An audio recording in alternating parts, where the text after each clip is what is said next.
Praise the lord, hallelujah. Yeshu सहाय जय यीशु। प्रभु में सभी प्यारे भाई बहनों को, भक्तों को, विश्वासियों को, हर एक दसदसियों को फिर से स्वागत है। प्रभु का शांति आप सबों के साथ रहे। हम सब प्रभु में दिन ब दिन आगे बढ़ते रहें। Praise the Lord. इन दिनों में हमने दूसरे आगमन के विषय में जरा सा चर्चा किए हैं और हमने शुरू में से लेकर अभी तक परमेश्वर के गुप्त आगमन और कलीसिया का स्वर्ग पर उठाए जाने के विषय, मसीह विरोधी प्रकट होंगे, मसीह का न्याय सिंहासन, महाक्लेश और अभी सार्वजनिक रूप से यीशु का आगमन के विषय में चर्चा किए हैं। Praise the Lord. और सार्वजनिक रूप से यीशु का आगमन में और भी हम थोड़े छोटे छोटे भागों में करके बता रहे हैं। इसलिए इस समय में हम और एक दो भाग उसका बताएंगे। तत्पश्चात पृथ्वी पर उसका 1000 वर्षीय राज, महाश्वेत सिंहासन का न्याय, आग द्वारा पृथ्वी का विनाश, एक नए आकाश और नई पृथ्वी का सृजन। इतने बातों के बाद और आगे प्रभु का इच्छा हो और प्रभु का प्रकाशन मिले तो फिर आगे और हम बताएंगे। Praise the Lord. तो आप बने रहें। तो थोड़ा सा भी जिनको धरना नहीं है, थोड़ा सा प्रभु का आगमन के विषय में आज जानकारी नहीं है, तो अच्छी बात है कि प्रभु का आगमन से पहले आपको और मुझको तैयारी होने के लिए एक अच्छा अवसर और मौका मिल सकता है। इसलिए आप बने रहें। शुरू से लेकर जो देख रहे हैं और जो सुन रहे हैं उनके लिए बड़े फायदेमंद है। Praise the lord, hallelujah. तो आइए हम फिर से यीशु का सार्वजनिक रूप से आगमन के विषय में हम कल इससे आगे चैप्टर में बताए थे और आज हम उसी में और एक भाग को हम देखेंगे। मत्ती की पुस्तक 24 अध्याय का 27 से लेकर 30 तक ऐसे लिखता है, क्योंकि जैसे बिजली पूर्व से निकालकर पश्चिम तक चमकती है, वैसे ही मनुष्य के पुत्र का भी आना होगा। जहां लोथ हो वही गिद्ध इकट्ठे होंगे। उन दिनों के क्लेश के तुरंत बाद सूरज अंधेरा हो जाएगा और चंद्रमा का प्रकाश जाता रहेगा और तारे आकाश से गिर पड़ेंगे और आकाश की शक्तियां हिलाई जाएगी। तब मनुष्य के पुत्र का चिन्ह आकाश में दिखाई देगा और तब पृथ्वी के सब कुलों के लोग छाती पीटेंगे और मनुष्य के पुत्र को बड़ी सामर्थ और ऐश्वर्य के साथ आकाश के बादलों पर आते देखेंगे। Praise the lord, hallelujah. मेरे प्यारे, अद्भुत और आश्चर्यजनक बातें हैं। प्रभु की हर एक बातें वो कैसे कैसे दिखाई देंगे, कैसे कैसे आएंगे और आपको और मुझको शिक्षा प्राप्त करना, जानकारी लेना हमारे लिए भी एक अद्भुत आश्चर्यजनक है कि परमेश्वर के विषय में, मनुष्य के पुत्र के विषय में वो कैसे आएंगे, दूसरे आगमन में क्या क्या होने वाला है। क्या अद्भुत बातें नहीं है, जानकारी नहीं है? क्योंकि हम हमेशा हमेशा के लिए उठाए जाएंगे। इसके लिए हमारी ये चर्चा है, इसके लिए हमारी ये वार्तालाप है, इसके लिए आपके और मेरे साथ में यह प्रभु का एक दूसरे के साथ में मिलकर संदेश को बांटना है। Praise God, hallelujah. देखिए वचन कहता है कि क्योंकि जैसे बिजली पूर्व से निकालकर पश्चिम तक चमकती है। बिजली का चमकना इन दिनों में, बारिश का दिन है, गर्जान के समय में आप देखते हैं बिजली कितना भयंकर रूप से चमकती है। आप आंख उठाकर देख नहीं सकते हैं, कितनी तेज होती है। हो सके उसको डायरेक्ट आप देखेंगे तो आंखों की रोशनी भी चली जा सकती है। जैसे पौलुस का अचानक आकाश में आवाज हुआ, बिजली से चमक हुआ और उसका आंखें बंद हो गई हैं, 3 दिन तक देख नहीं सका। Praise God. यहां वो बातें नहीं है, तो भी अचानक बहुत एकदम उजाला, एक मरकुरी लाइट को, बड़े बड़े पावर के लाइट को मीटिंग सभाओं में जो लगाते हैं, अब डायरेक्ट अचानक उस तरफ आंख देखेंगे तो एक बार के लिए आंख अंधा हो जाते हैं। और सही मायने में कई लोग वेल्डिंग करते हैं और उसमें जो बिजली का रोशनी आते हैं, अचानक उसकी ओर आंख करेंगे तो आपकी आंखों की रोशनी जा सकता है। इसलिए वो लोग एक चश्मा पहने रहता है, वो बड़ा सा चश्मा, जिससे कि उनका आंखों की रोशनी को बचाया जा सके और उनके ऊपर में कोई वेल्डिंग करते समय चोट ना पहुंचे। तो ऐसे ही प्रभु यहां बता रहे हैं कि क्योंकि जैसे बिजली पूर्व से निकलकर पश्चिम तक चमकती है, इतना बड़ा चमक होती है पूर्व से लेकर पश्चिम तक, साई की जब चले जाते हैं चमकते हैं, वैसे ही मनुष्य के पुत्र का आना भी होगा। दूसरी आगमन में हमारे प्रभु राजा यीशु वैसे ही आएंगे, साई एक ही बार चमक के साथ आएंगे और बिजली जैसे चमकता है। हम चर्चा कर रहे हैं, याद रखिए, यीशु का सार्वजनिक रूप से आगमन के विषय में। तो बिजली को सार्वजनिक रूप से सबको ही देखते हैं जब आकाश में चमकता है। सार्वजनिक को तो सबको देखना चाहिए, सब देखते हैं। ऐसे बिजली का चमक को आकाश में सब देखते हैं, वैसे ही मनुष्य का पुत्र का आना होगा। तो आपको और मेरे को देखना चाहिए। आपको और मेरे को लेने को जब आएगा तो क्या हम नहीं देखेंगे? इसे सार्वजनिक रूप से प्रभु आज हमें बता रहे हैं, बिजली को चमक की तरह पूर्व से लेकर पश्चिम तक जो चमकता है सब कोई देखते हैं, वैसे भी प्रभु का आना भी होगा, वैसे ही आएंगे। सार्वजनिक रूप से आप लोग को घोषणा कर रहे हैं। Praise God. आगे लिखता है 29 में, उन दिनों के क्लेश के तुरंत बाद सूरज अंधेरा हो जाएगा। उन दिनों में क्लेश होंगे, वहां क्लेश हमने पहले विचार किया है। क्लेश के बाद है सूरज अंधेरा हो जाएगा और चंद्रमा का प्रकाश जाता रहेगा और तारे आकाश से गिर पड़ेंगे और आकाश की शक्तियां हिलाई जाएगी। हो मेरे प्यारो, एकदम अद्भुत बातें हैं और डरावनी बातें भी है। अगर ना समझ आए तो चेतावनी भी है। ओ हालेलुया। उन दिनों के क्लेश के तुरंत बाद सूरज अंधेरा हो जाएगा, सूरज रोशनी ही नहीं देगा। मेरे भाइयों, सोच कर देखिए, समझ कर देखिए। आप सोच रहे होंगे सूरज नहीं है तो क्या है, हम बैटरी से लाइट जला लेंगे, इलेक्ट्रिसिटी से लाइट जला लेंगे। प्रभु जब सब कुछ को बंद कर देगा, आपका इलेक्ट्रिसिटी, आपका बैटरी कैसे चलेगा? Praise the lord, hallelujah. परमेश्वर की सृष्टि के विषय में जानते हैं, सब कुछ इस धरती में से लिया गया है। जो सृष्टि करता है, जो सीजन है, जो कंट्रोल करता है। आप एक साधारण सा कांच का गिलास को जो देखते हैं, वो भी मिट्टी से बना हुआ, इस धरती से निकला है। उसमें से भिन्न भिन्न मटेरियल को मिलाकर मेल्ट करके सबको उसको ठोसा से एक मशीन में बैठाकर जब उसको बनाया गया, तो प्रभु का दिया हुआ वही मिट्टी उस बर्तन से, उस मेटलों से बना हुआ है। वैसे ही मेरे प्यारो, आप ऐसा ना सोच सके कि हम लाइट चला जाएगा तो क्या हम बिजली से चलेंगे। कौन कौन से कामों में आप बिजली को लगाएंगे? मान लीजिए आप बिजली से चला भी लेते हैं, खेती कैसे करेंगे? आना जाना सार्वजनिक रूप से कैसे करेंगे? Praise God. एक दिन की बात नहीं है, 2 दिन की बात नहीं है, परंतु आपको और मुझको आज सोचना है, विचार करना है प्रभु यीशु मसीह में। वो हालेलुया। हाँ, सूरज अंधेरा हो जाएगा, हमारा जीवन ही अंधेरा हो जाएगा। जब सूरज अंधेरा हो जाएगा तो हमारा जीवन ना रहेगा। याद रखें, डर और भय और शंका आपके जीवन को चारों ओर से घेर लेगा। साधारणतः जैसे ही शाम हो जाता है, रात हो जाता है, कई ऐसे भाई और बहनों का उदाहरण मैंने देखा है जो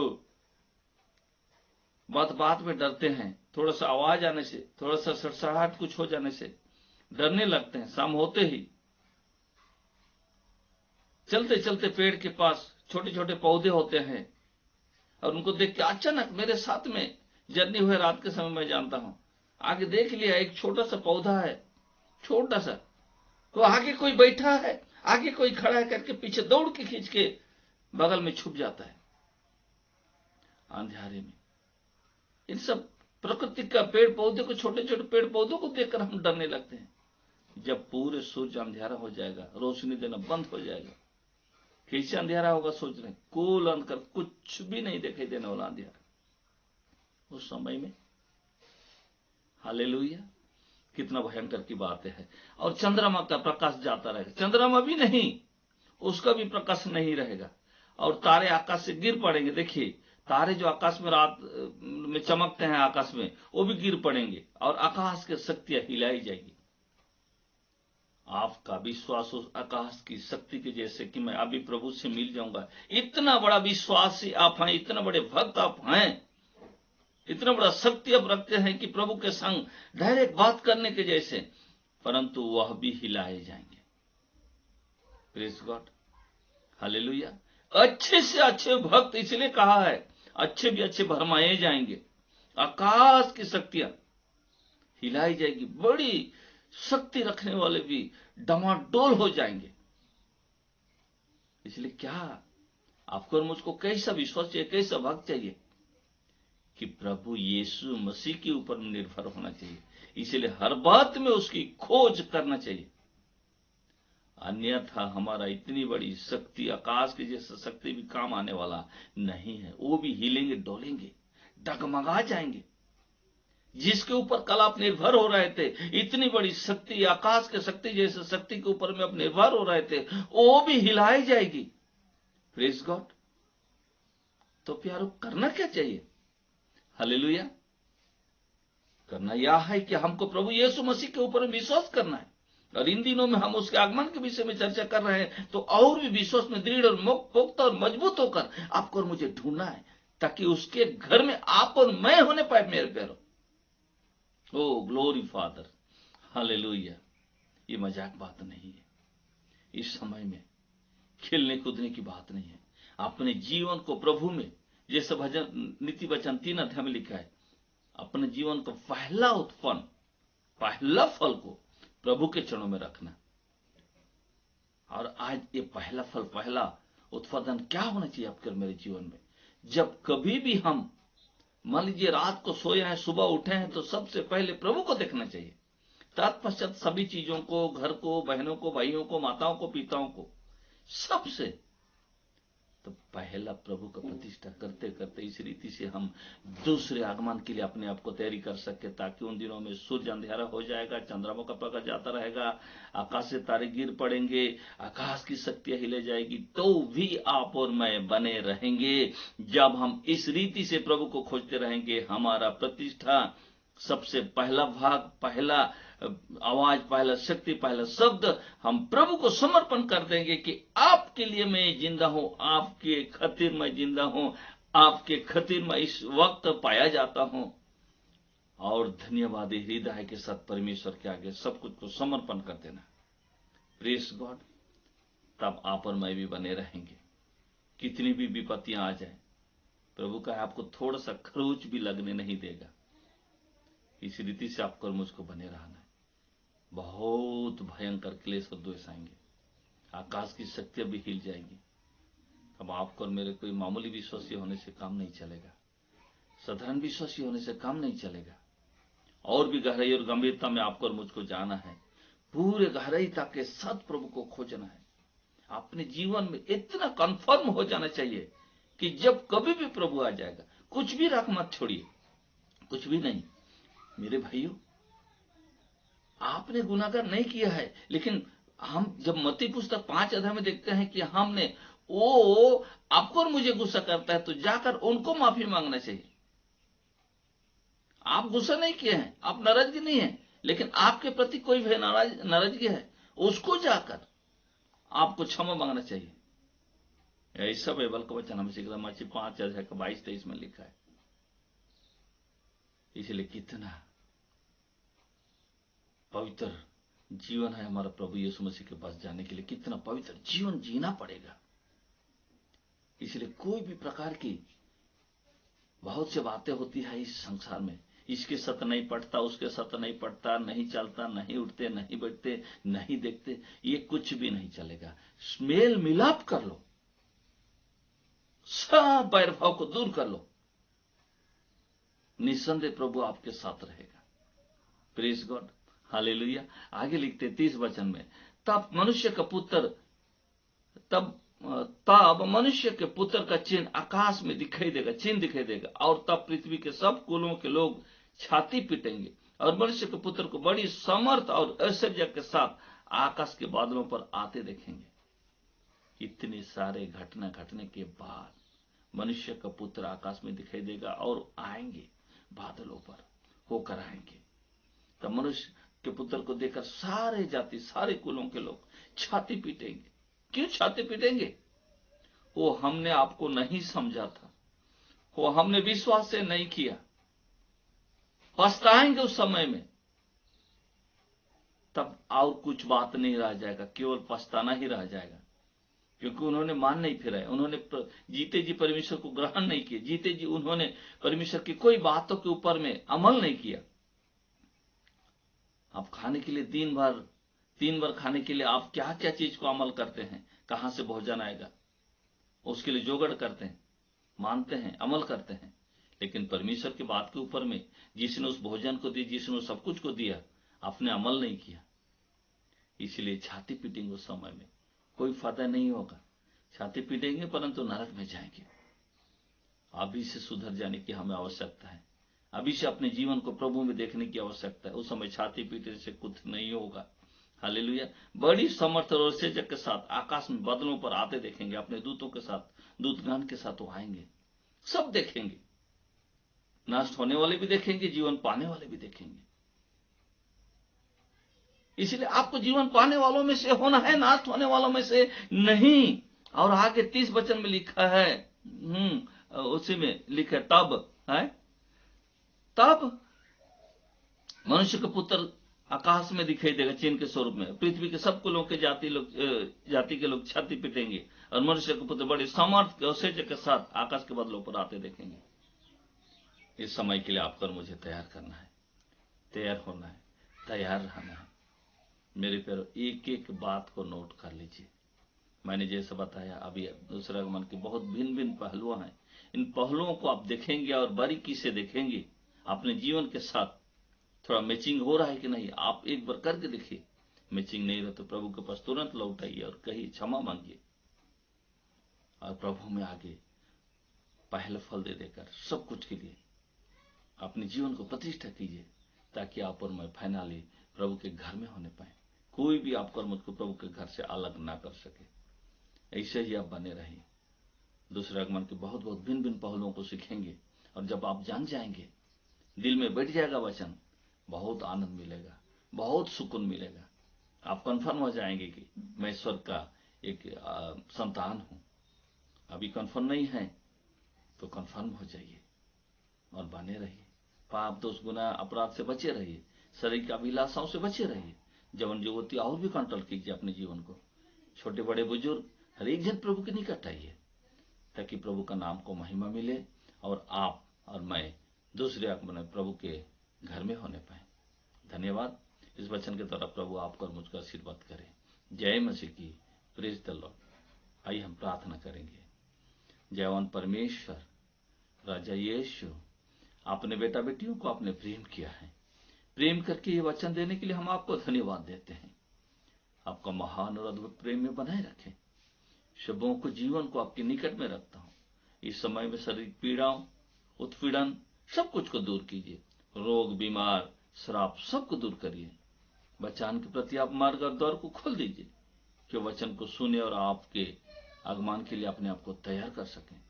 सब बातों में आप उनको भला चंगा रखिए। देहगत, आत्मा, प्राण आपके निकट सुरक्षित और भला चंगा रहे। सारे महिमा हम आपको देते हैं। दुआ और प्रार्थना को सुनने के लिए प्रभु जी धन्यवाद देते हैं। यीशु नाम में प्रार्थना मांगते हैं पिता, आमीन, आमीन। प्रभु आपको आशीर्वाद करें। आगे भी हम इस प्रकार सीखते रहें और अपने आप को तैयार करके प्रभु के लिए, आगमन के लिए तैयार करें। सारे महिमा प्रभु को मिले। आमीन।